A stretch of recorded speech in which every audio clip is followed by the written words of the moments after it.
Welcome, everyone. My name is Rafael Bemperat, and I'm a founding partner of BBMG. I'm delighted to welcome you to the Bell panel, where we're really thinking about the relationship between food, health, and climate, and what that means for our future, whether that's individually in our own lives with our families, whether that's the organizations that we're part of, and whether that's the society and planet that we hope to steward and to help to heal. You know, Cecile and I were just talking about the role that the table plays in our own families. I talked about my Italian grandparents. Cecile's French. Food is everything, and that table is where life connects and happens. And we're living at a moment where we can invite and design and inspire the joy, the connection, the family, the unlocks that food provides to us. So as we dive in, I'd like to share very briefly some cultural context. I have a great partner called GlobeScan. GlobeScan was just in the field with a survey in 33 different countries. It was in the field the last week of August. So this has never been shared yet, and I'm very excited to do it. But I wanted to share a quick note of some of the big themes from a human context, and then specifically around food, and then we're going to dive right into the panel. This will be very quick. But we asked 33,000 people around the world what was most top of mind, the things that they most thought we needed to try to think about and solve together. And the top two were poverty and mental health, way at the top. The second tier was climate change and the spread of diseases. And then the third tier was, right below it was war and conflict. And so you can see, like, just trying to get through with our own physical and mental health, and then navigating big structural dynamics around climate, around war, around the economy. Understood. We explicitly asked, have you personally been affected by climate change in your daily life? And 74% of people have been greatly or moderately affected by climate change in their day-to-day lives. We asked, how has it affected you? And about 50%, 52% said it made my personal health worse. This is climate change. 49% said it made my psychological, mental state of mind a bit worse. 48% made my physical safety worse. And 39% said my financial situation has been affected. So our mental and physical health, our finances, and our safety. And then I'll end on this macro with that 72% of folks globally are saying they're doing all they personally can to affect the environment in a positive way. They're just doing all they can, completely overwhelmed and tapped out. When we asked what is good food, the top was nutritious, followed by tasty. The third was good food is affordable. It's whole and unprocessed, and then locally grown, homemade, and organic. And so this combination, again, tasty, of course, but also affordable. And I think that really shines through. 53%, this will be the last thing I share, 53% of the families who responded in the United States said, I can only afford the basics in life, or I can't even afford the basics. So 1 in 2 Americans is saying, I'm just trying to survive. What makes good food? It's nutritious, it's tasty, it's affordable. And so I think a lot of what we're trying to think through today is, with all of the dynamics around climate change, AI, regulatory environment, culture shifts, how might we design in a way that can make food not only a positive force for sustainability, but like we just shared in our stories, a source of joy and nourishment and well-being in our day-to-day lives. So with that as context, empathy for the people all around us who are trying to get through, who care about the environment, but are balancing that with day-to-day struggles. I would love for our panelists to begin just by describing the moment we're in a couple adjectives, single words. And then if you don't mind, tell the story of why those adjectives for this moment. Would you go first, Sally, and then you can pass it on? Sure. So I actually have, yeah, can you hear me? Yeah, that's great. So I actually have 3 adjectives. I have transitions, I have peril, and I have possibilities. In that, for me, I can see that every transition, the food system, our energy transition, our health system, every system that we rely on is transitioning really, really quickly. That explains quite a lot of the volatility that we see. And the end state of those systems is not guaranteed. There's a chance that we might not, actually the energy transition, by the way, I think is unstoppable. But there's a chance that we might not quite get to the systems that we need, a fully regenerative ag system. So that's the peril, because with great change comes the prospect of we might not get there. But the possibility far outweighs the peril, in that these dynamic systems, they're on the move, they're swirling, they're shifting around us. We can't control systems, but we can dance with them, we can influence them. And so, yes, transitions, peril, but possibility is where I think we need to be focused. Awesome, thank you. Cecile. So I would say complex, at least for a CEO. It's a complex world to pilot a company, because since the last 5 years, I think we've never been through so many disruptions, unexpected events. You've seen, the COVID, and then the inflation and the war everywhere in the world. So you have to navigate through that, and it requires a lot of adaptability and agility. I would say transformative. Not only about what climate change obliged us and will force us to do in terms of transformation on the upstream, but also because of the massive revolution driven by artificial intelligence. It will change the work of everyone on Earth. And we have to be prepared for that, and we have to upskill everyone, and we have to navigate on the transition so that we do not leave behind a big part of the population. And the last one would be human, because, and I think it's part of the panel conversation, it starts with us. The solution is in us, and the problem is also in us. Every transformation is always driven by people. Mm-hmm. So how do we help everyone to be part of the solution? That's at least the focus and the motto that we all have at Bell, proving that at a company level, we can be a force for good, and everyone in the company has this role to play. Beautiful. Ariana, I know your work is at this intersection of climate disruption and AI transformation. What would be the adjectives you use to describe this moment? I would say scary, forgetful, and symbiotic. And by that, I mean it's scary because we are scared. We watch the news, we read stuff, we see what's going on in the world, we see what's going on outside in ecosystems, and it's scary. It's scary because it's hard to understand. It makes us feel things that we have no language or infrastructure or safe spaces to talk about and to feel whatever we need to feel and help our children and our colleagues feel. So it's scary. It's forgetful because at the same time, we forget that many similar things have happened before, and we have a lot of resources and a lot of experience and history that can show us a map forward as well. We have new challenges, of course we do, but still there's a lot of collective knowledge that we have accumulated over centuries that we can tap into for this moment. And it's symbiotic because we have in front of us, like no other civilization before, the wisdom of nature and our understanding more and more that it's so important and that all the answers are out there in nature. The best technology, the best transformations, transitions, anything you want, it's there. And we're learning more and more about her importance.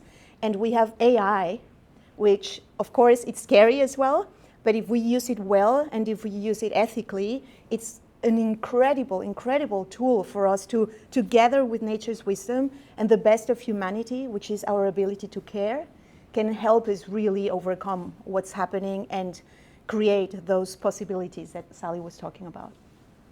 Beautiful, Siobhan.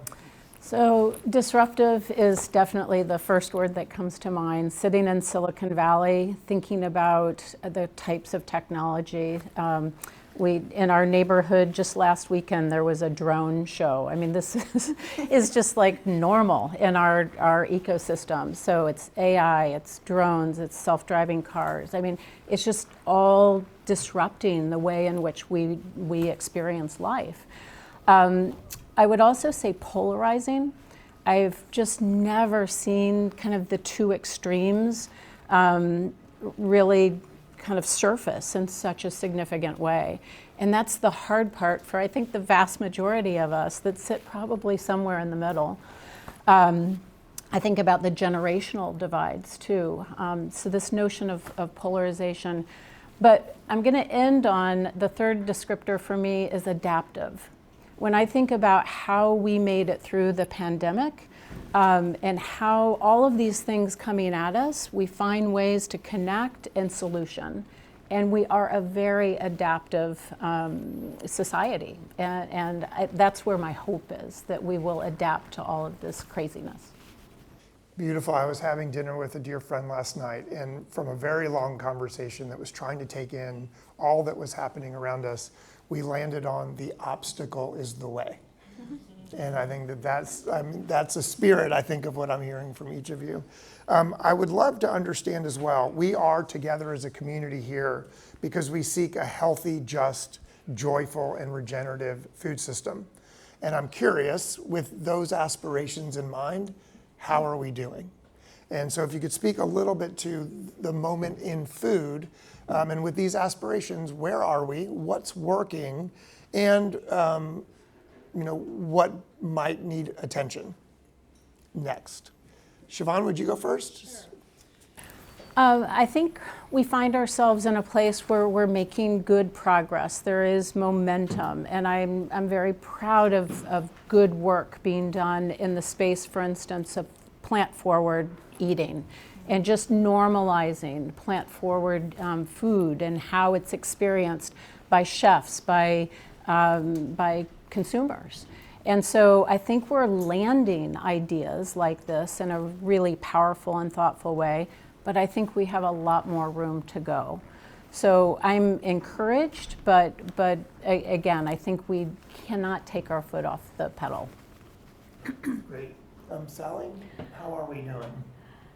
When it comes to the transition of our food and ag system, I'd say not bad. Because if we think about the first stage of any systems transition, it's to articulate a different set of goals for a system.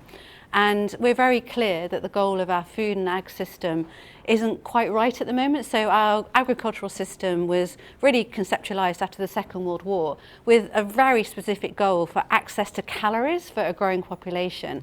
And there weren't goals around how those calories got to market, how we farmed those calories.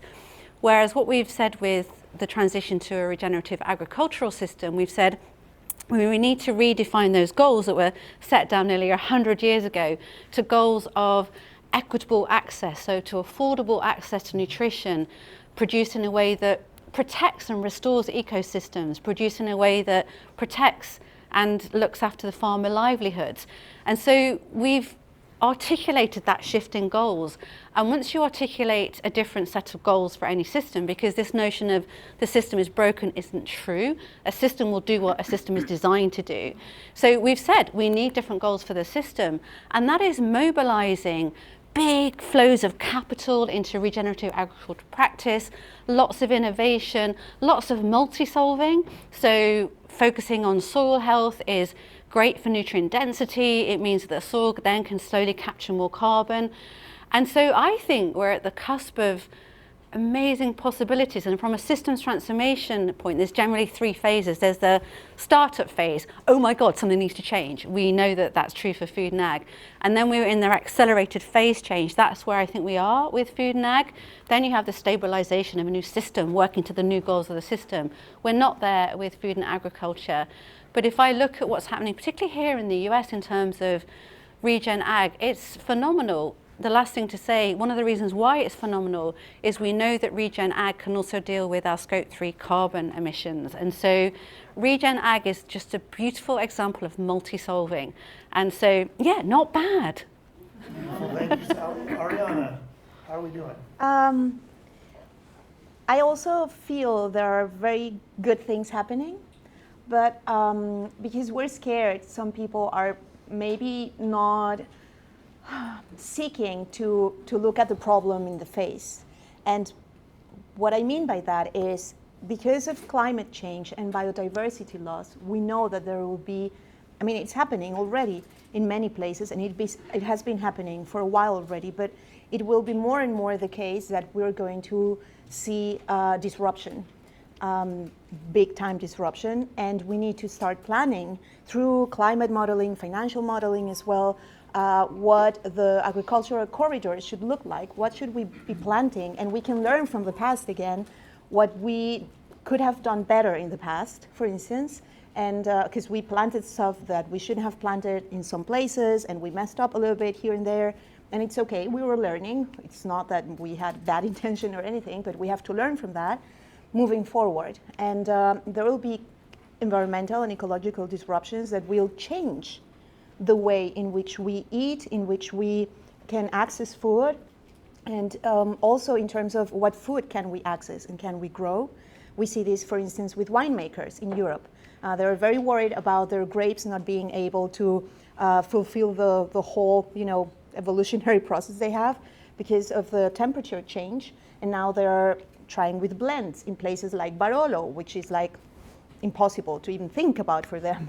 But now you have the English doing sparkling wine, and it's actually quite good. And in Austria as well. See, it's not bad. And then when you think about the technological disruption that is being created by AI, mostly there's also, it enforces the other side. We know the energy requirement of AI data centers is enormous. So even if you have companies like Microsoft, where there's a chief biomimicry officer trying to learn from nature how to keep, the data centers cold without using energy, that's great, that's good news. We still need to invest more there so that we don't increase that problem. So understanding it's the first thing, I think. And then, again, looking at nature to see how it's done there. Everyone eats in nature. The non-human inhabitants that we share this planet with, there's no waste. So looking at that and accelerating with the tech we have is a good idea. Beautiful. And it's happening, but not everywhere. I love the complementarity of thinking about a plant-forward diet and choices that can be available that are joyful and inspiring, thinking about the system and where we are in the process of a system, and then turning to just the wisdom of nature and how humanity has navigated change and disruption in the past and found ways through adaptation. Cecile, how are you seeing this moment as we seek a regenerative system and future for food? How are we doing from your point of view as a CEO of a food business? So I don't want to break the positive vibes, but the reality is that we're not doing great. The system is not evolving fast enough, by far. And I'm not even sure that even in this room, every people is aware of what is happening right now and what is at stake. We have 10 billion people that we will have to feed by 2050. That's a fact, because demography is something very easy to forecast, except if we hope that a pandemic will kill half of us, which is not what I hope. So we have 10 billion people to feed. If you look at the data today, the food system as it is made today use 70% of the water available on Earth. Oh. And we're gonna need more water if we want to feed these 10 billion people with the same system. And the reality is that we already today lack water everywhere.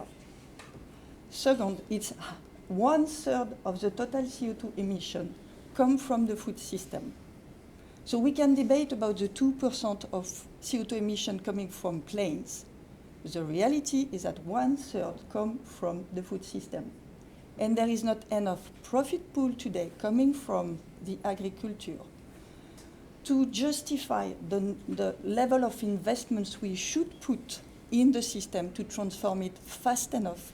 So there is no way to stick to any climate trajectory if we don't change and transform massively the food system. Let's come to food and health, because what is interesting is that food is health of the planet, but food is health of the people. It has been disclosed, it's the data coming from last week. Right now in the planet, there are more kids who are obese than the number of kids who suffer from malnutrition. But the beauty of what is happening today is that in most of emerging countries, the kids are suffering from both at the same time, obesity and malnutrition. And why? Because what we proposed to the kids of this family in the emerging country, in sub-Saharan Africa, in Indonesia, in Southeast Asia, is to feed them with packaged food made of fat and sugar and zero nutrient inside. And this is booming. This is what is happening. These kids were at the very beginning in families living in the countryside. They moved to the city. They work like hell as workers because they want to improve and be part of the middle class. And the moms have no more time. So they go in the supermarket and they grab what they find as accessible, which is empty calories. You have 1 billion of people suffering from malnutrition. You have the same amount of people suffering from obesity. Look at the data in this country. Do you believe that we are putting enough focus on the way we feed the kids in US right now? I don't think so. And look at the life expectancies that you have when you are a kid below 6 suffering from diabetes. You lose 15 years of life expectancy. That's the reality of the data. So the good news, because there is a good news in all of this. First, we are aware. We are the first generation of leaders who are fully aware of the impact of our operations. Second, we know the solution. Mm-hmm. And the solutions are not that difficult to put in place. Move to regenerative agriculture everywhere, because then the soil will capture carbon, will save water, will restore biodiversity. Second, change what you put in your plate. Change what you put in the plate of your kids. Change the way you snack. Put more fruits, put more veggie, put wholesome food made of simple ingredients. Fruit and veg and milk, very simple ingredients. And one last thing on this part, because it seems easy. It's definitely the most difficult part of the job, because it's about behaviors. I can tell you that there are only 2% of people on the planet that are ready to change behaviors, and especially their food behaviors, for the planet.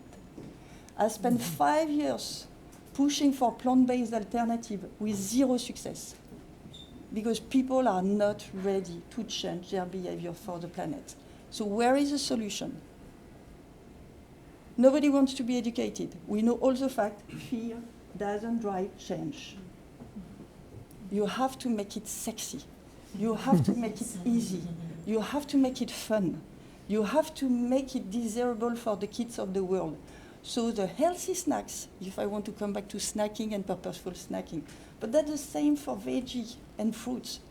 We have to make veggie as sexy as chocolate. And it's not an easy task. But I believe that we have all the marketing tricks available. So if we want to do good, we can play the same marketing tricks that the one we have used to sell the M&Ms of the world, and to leverage that to move to help, the families and the kids of the world to adopt healthy lifestyle. And we don't have that much time. We don't have that much time. And I don't believe that the solution to all of this, even though I know it's part of the solution for the ones who are ill, so don't get me wrong, I believe that GLP-1 is a good thing for the people who are already ill. GLP-1, drugs, pharmaceutical industry cannot be the solution to a food system that creates people who are ill all over the world. And right now, this is the solution that we apply everywhere, especially here. Yep. Wow. Yes, thank you.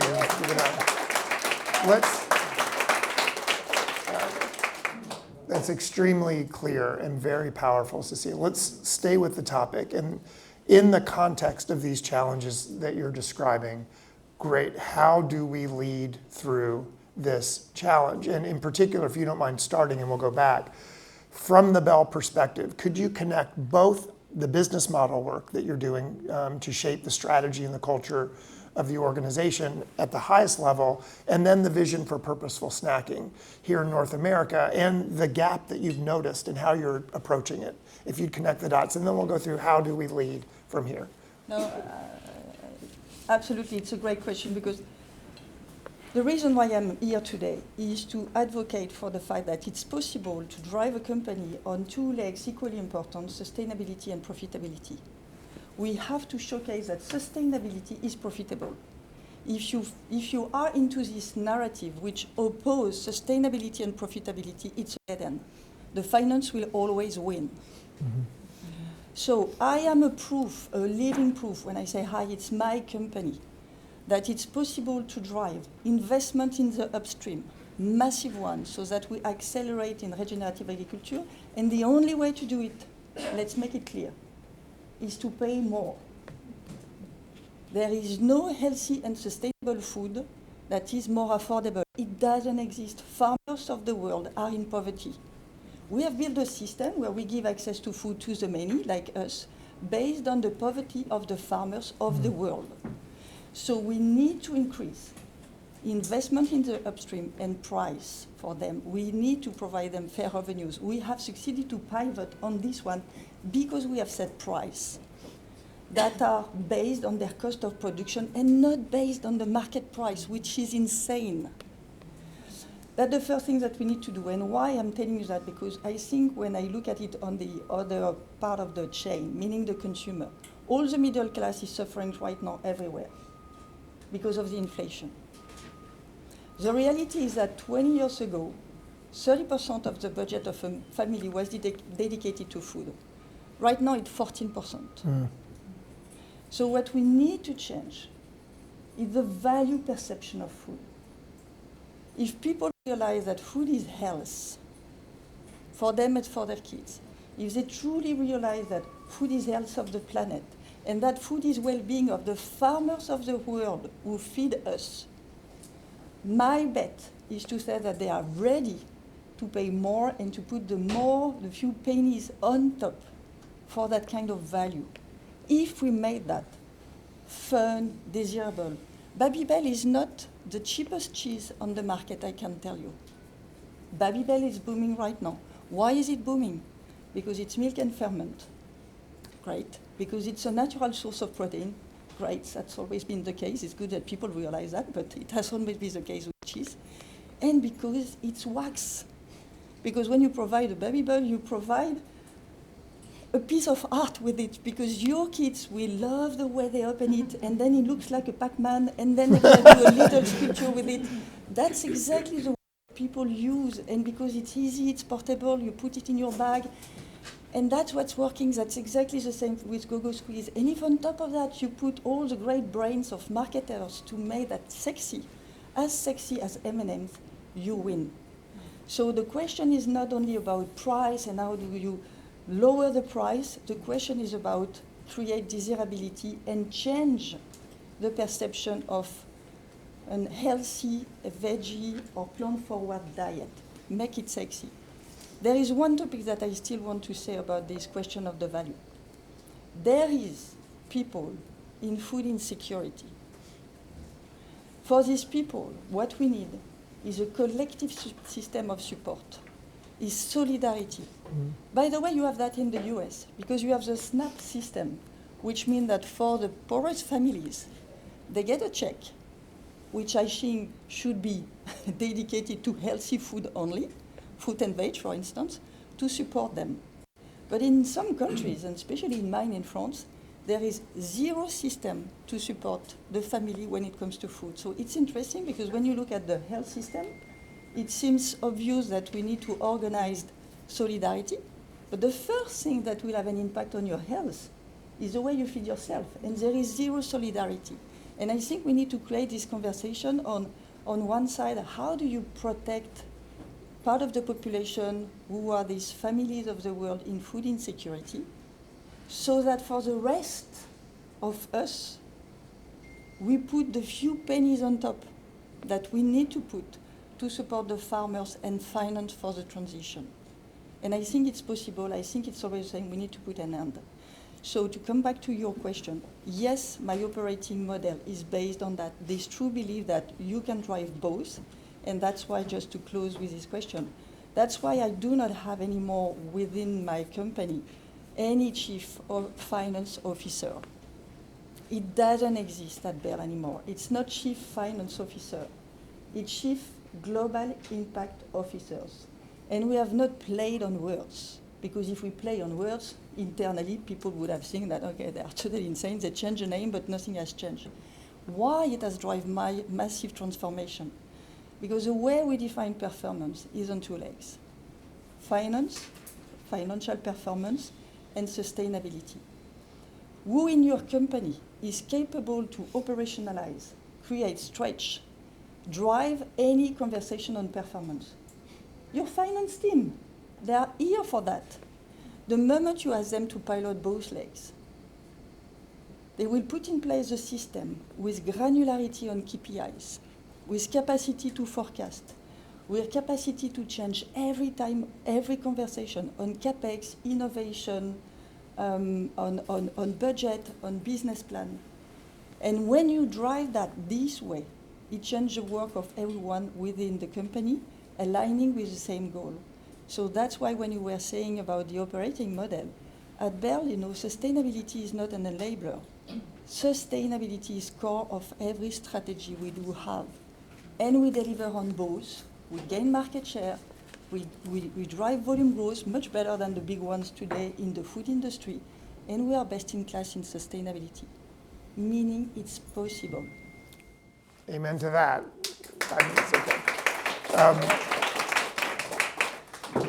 From all that you're sharing, and I think about this all the time, it's like we live in an upside-down world where everything that makes sense is the opposite of what's incentivized in terms of the policy or regulations and investment. I'm blown away and inspired by the way, with such clarity and intention and success, you're designing to right the world, to put it back where, and it's simple and beautiful, and it's rooted in nature and who we are as a species. We only have about 5 minutes left, so if you could, I'd love to connect sort of what you're working on with an invitation to the audience. Sally, if you don't mind, this combination of what it means to embody a regenerative mindset and the work that you're doing with your food toolkit would be great. Yes, so one of the projects that I lead at Forum for the Future is something called the Climate and Health Coalition, which is a coalition of private sector organisations and non-market actors, so lots of non-profits, lots of organisations really wanting to unlock the ability of the private sector to make sure that everything that they do to decarbonise, build climate adaptation has a health benefit, because they are one and the same thing. We've just introduced food into that dimension, because part of what I think will give us accelerated transition is actually making the connections between these systems. So our health isn't simply a function of our access to healthcare. It is absolutely a function of the food that we eat, how we live, where we live. And so with the Climate Health Coalition and through the food toolkit, we've just set out guidance for any actor in the food system, from a producer to a manufacturer to a brand to a retailer, to join all the dots, to make the one thing that they do, the one financial investment they do, drive multiple benefits in multiple systems. Because once you see the connections between the systems, you can't unsee them. And so one of those big accelerators at a macro level will be all of the finance going now into climate adaptation, rather than going into technological solutions, going into nature-based solutions. That will accelerate the agricultural transition. And at the heart of all of that is what we call this just and regenerative mindset. And it's got a number of characteristics. The first is shifting from seeing risk to potential. So Sil, what you're describing is you've seen the potential of rewiring the business, the potential, the role of your business can play in the broader system. Another shift is co-creation. You're not assuming knowledge, you're working with your employees, with your management team, with communities. And clearly interconnections is another part of just regenerative, single issues to seeing the interconnections. And then that word adaptive is the fourth criteria.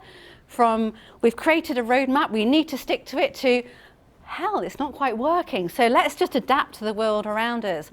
And just shifting your mindset, I think Paloma would describe it as it's a superpower. It's something we can all do. and it's got two brilliant attributes. It's free. We can all change how we shift our mindset, and you don't need to write to pro forma to ask permission. We can all do it. Fabulous, thank you. Ariana, I know that you're thinking many companies are in the context of disruption are implementing technical solutions for resilience. They're thinking about infrastructure, supply chains.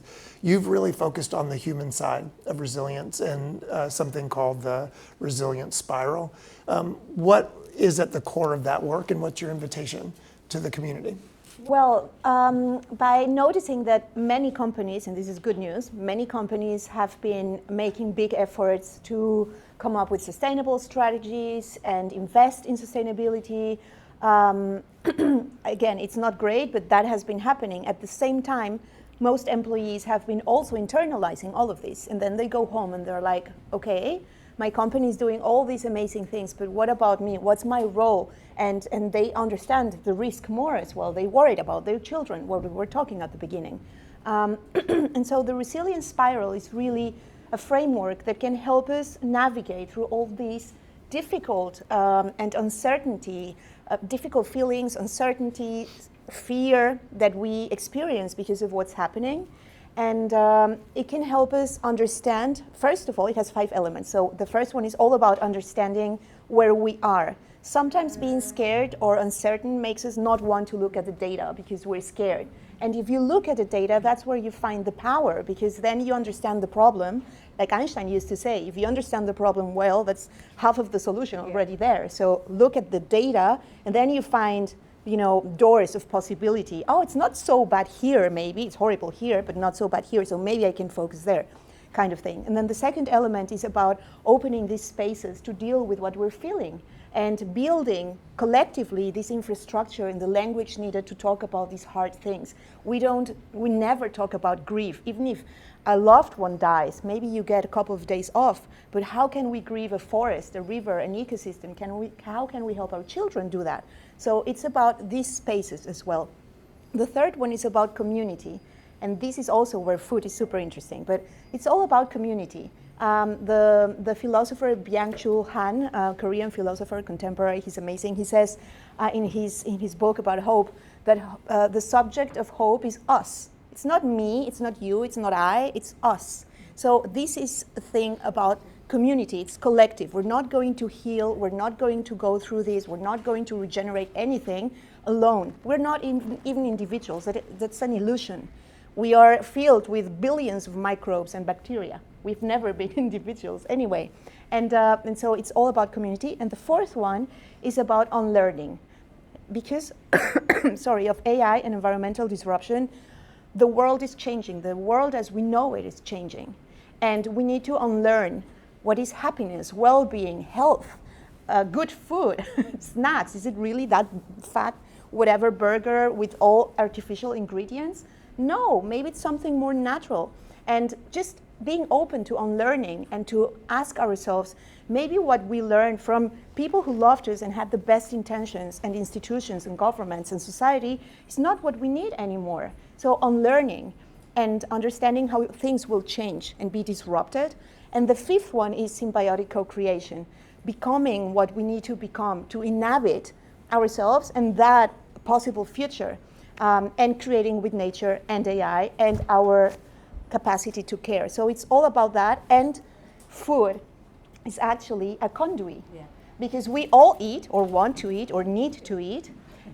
If you think about community, and we were talking about this at the beginning, grandmother, the table in your childhood with your neighbors, sharing something, wherever, in a park, that brings people together. Food is exciting and food is healing as well. We have a mental health pandemic. You were mentioning that, Raphael.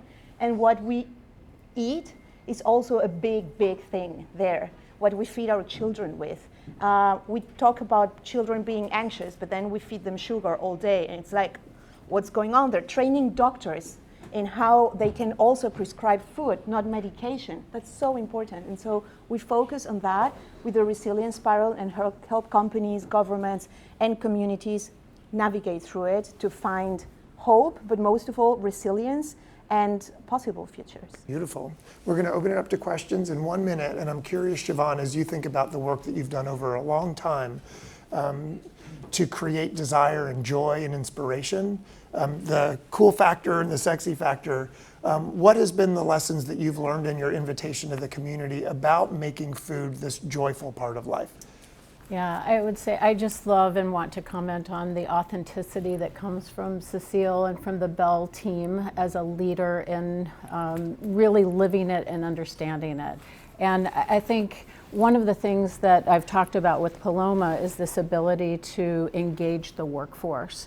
And I think in my experience at Nestle and at Google, ensuring that we invest in the workforce to understand that they can be part of the advocacy and real authenticity of what we're trying to roll out to them.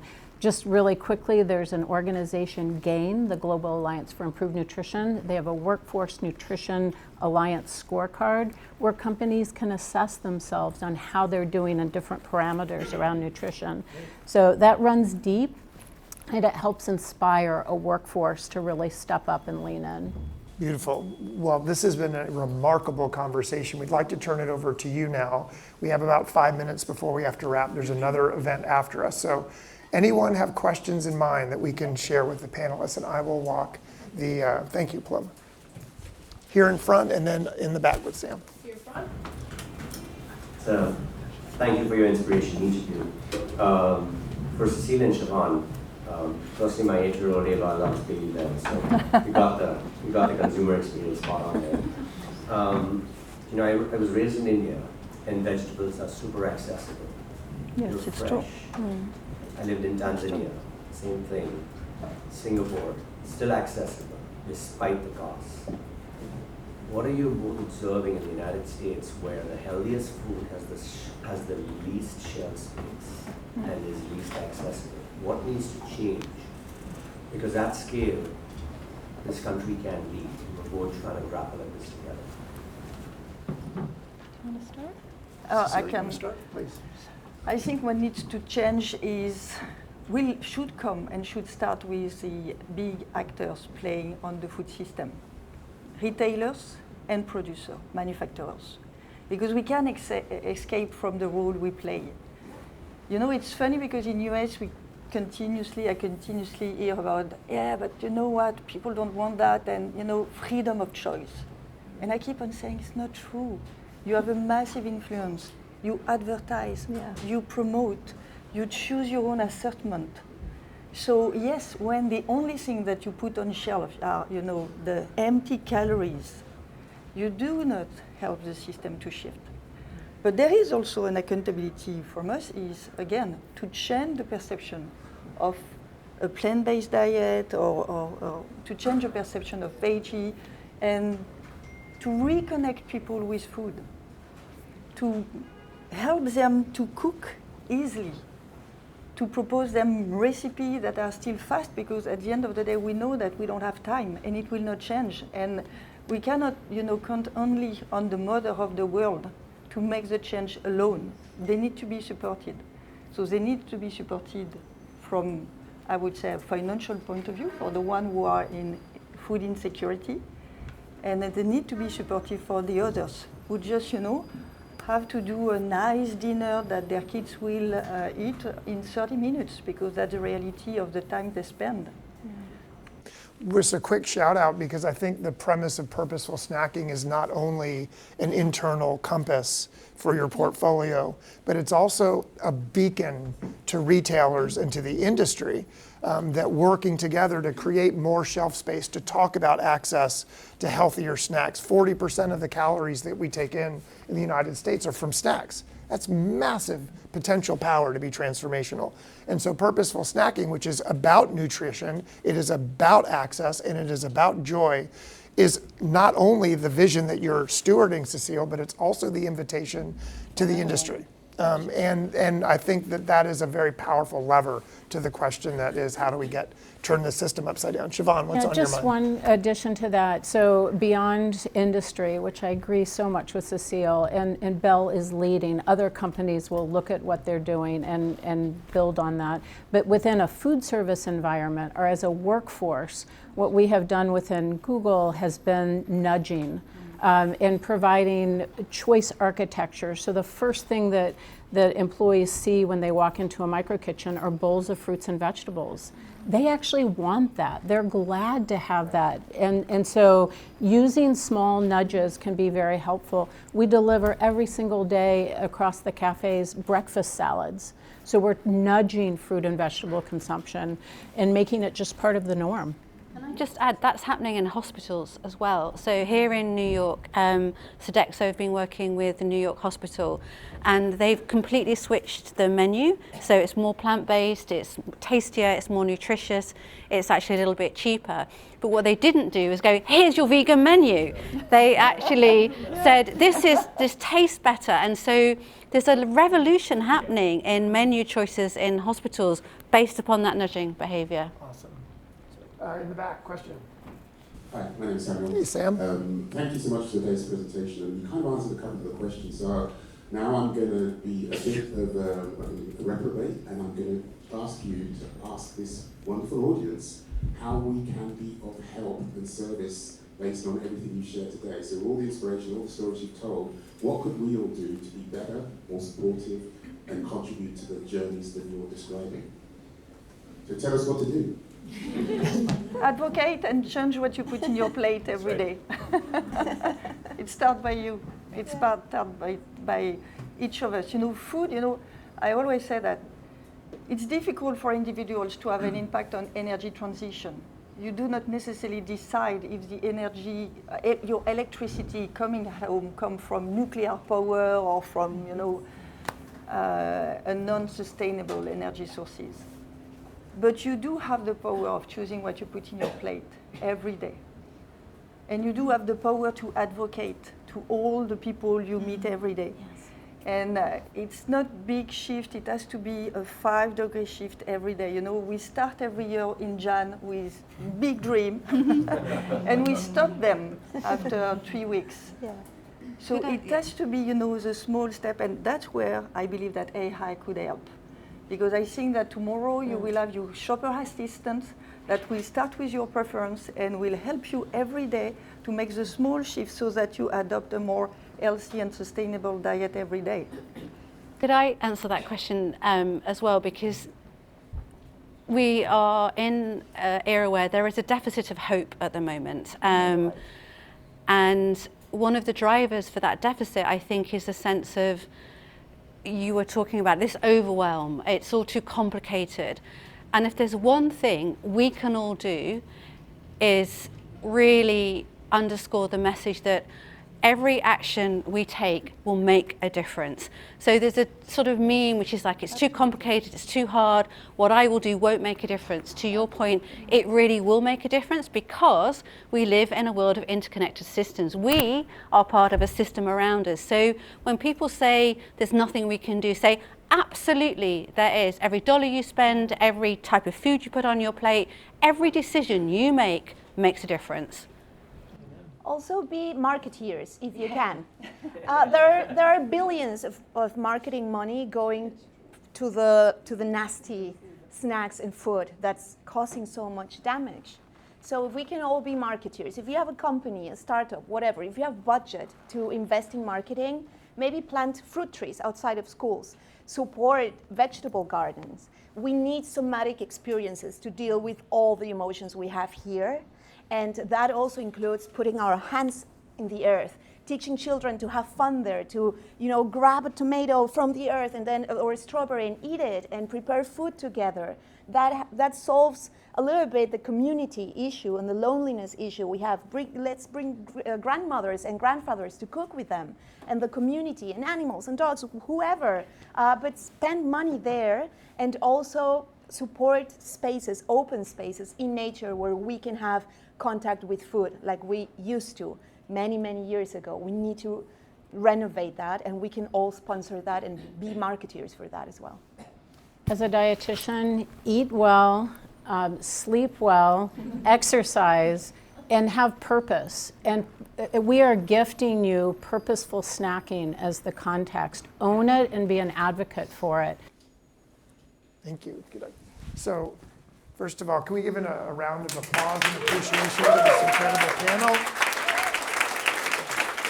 I feel, wow, I learned so much and I feel so inspired, and I think we all do, by your example and by your insight and your inspiration. And I think I'm walking away where we started, which is just the metaphor of the table. And might we, with all that we're trying to make our way through, make the table sacred. And so every time we sit down at the table, may we do so with intention, both for what we bring and nourish ourselves with, but also who's at the table, and making that a space of love and care and kindness and welcome. And I think you have here what leadership looks like, and what system design looks like, and what our humanity and care looks like, and you have what nutrition and a new food system could be. So I hope today just begins the conversation, and thank you, Paloma, for the inspiration for all of this conversation, and thank all of you for being part of creating a regenerative future for food. Enjoy the rest of the day and the rest of the week. Thanks, everybody.